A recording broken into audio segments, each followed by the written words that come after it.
जय हिंद दोस्तों। आज का ये वीडियो आप सभी के लिए बहुत इंपॉर्टेंट होने वाला है। आज हम लोग डिस्काउंट के कुछ इंपॉर्टेंट क्वेश्चन को डिस्कस करेंगे जो लगभग हर एग्ज़ाम में आ ही जाते हैं। तो चलिए शुरू करते हैं। जैसा इस क्वेश्चन में कहा है कि किसी वस्तु का अंकित मूल्य 900 है और 2 वस्तु खरीदने पर 16% का छूट मिलता है और 5% खरीदने पर 40% का छूट मिलता है। तो 7 वस्तुओं का प्रभावी छूट पूछ रहा हमसे, ठीक है। तो आप कह सकते हैं कि अगर 2 पे 16% का छूट हुआ तो टोटल 32, और अगर 5 पे 44 का छूट मिला तो हो गया ये 220। तो टोटल छूट कितना हुआ 252 का। किस पे? 7 आर्टिकल पे। तो ये इसको अगर आप कट करेंगे तो 7 त्रिक 21, 4 7 छक 42। तो इस तरह से 36% का टोटल प्रभावी डिस्काउंट मिला होगा उसको। तो इस तरह से ऑप्शन सी सही है। तो चलिए नेक्स्ट क्वेश्चन को देखते हैं। अगले क्वेश्चन में कह रहा है कि एक व्यक्ति ने सामान खरीदा और जिसका अंकित मूल्य 1500 रुपये है और उसको 20% का ऑफर दिया गया।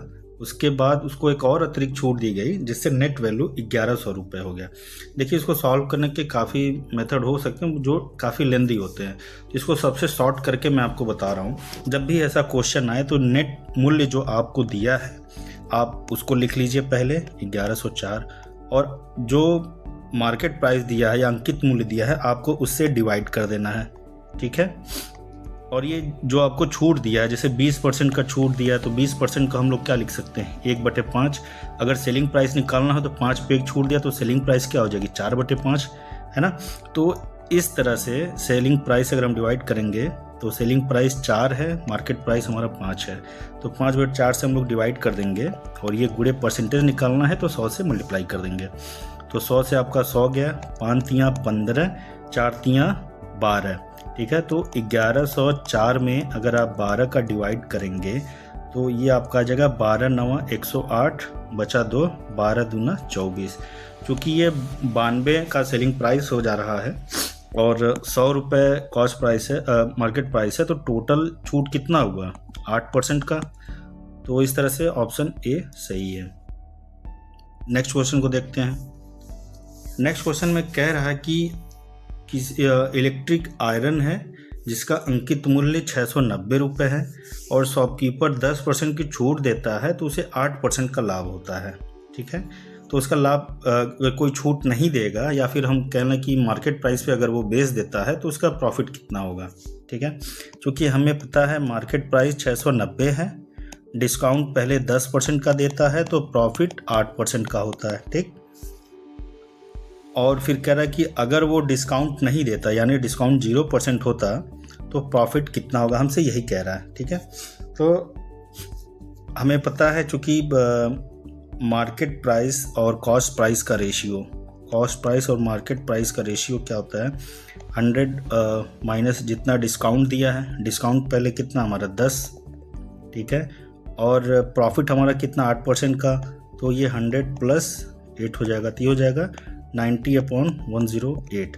ये CP और MP का रेशियो है। अगर इसको हम काटेंगे तो ये जैसे 18 छक्का 108।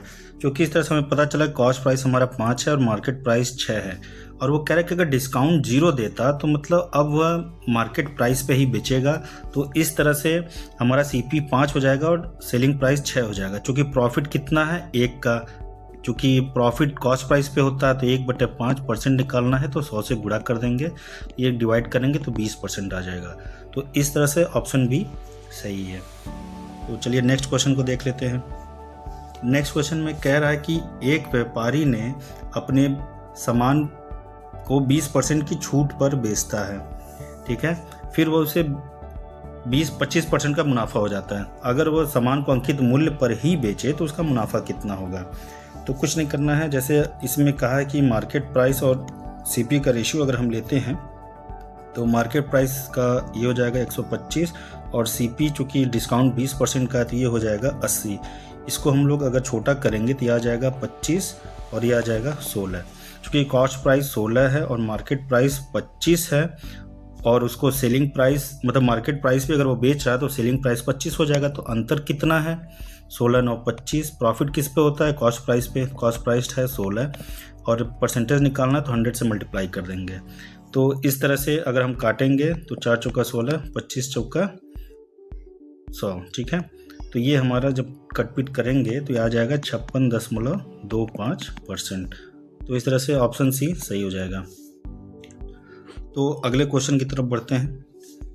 नेक्स्ट क्वेश्चन में कह रहा है कि एक पिज़्ज़ा है, उसको 20% डिस्काउंट पर बेचा जाता है तो उसे लाभ 32% का होता है, ठीक है। तो अगर छूट 18% दी जाए तो लाभ कितना होगा, है ना।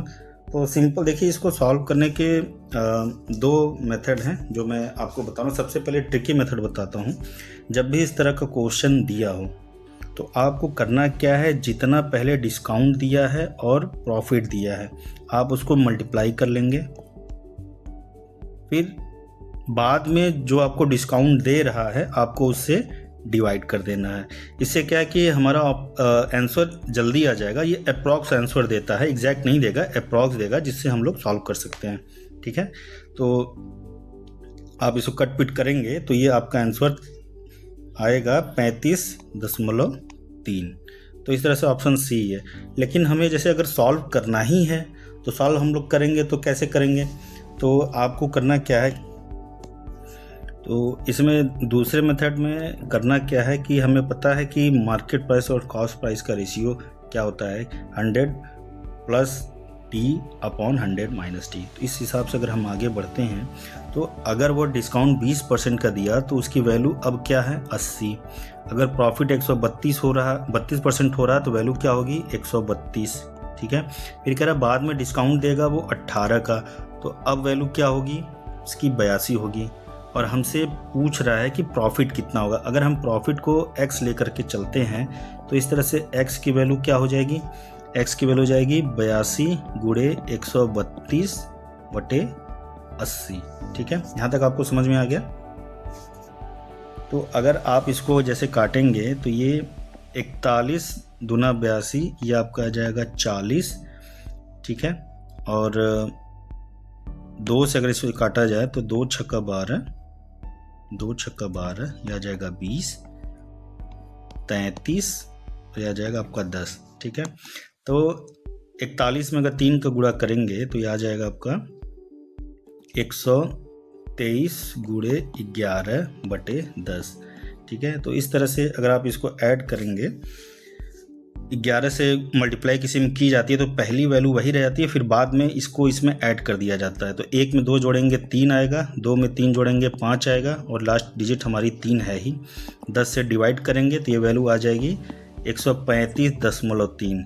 चूँकि कॉस्ट प्राइस 100 है और हमें प्रॉफिट चेक करना है तो 100 में 135 में से 100 डिवाइड घटा देंगे तो यह आएगा 35.3। तो इस तरह से ऑप्शन सी सही है। तो देखिए, हम लोगों ने जितना शॉर्ट मेथड हो सकता था वो मैंने करने का प्रयास किया है ताकि आप लोग का एग्ज़ाम में समय बच सके, ठीक है। तो आज के लिए यहीं ख़त्म करते हैं। अगर आप सभी को ये वीडियो अच्छा लगा हो तो लाइक एंड सब्सक्राइब करिए ताकि मैं इसी तरह से आपके लिए बेहतरीन वीडियो लाता रहूँ। धन्यवाद।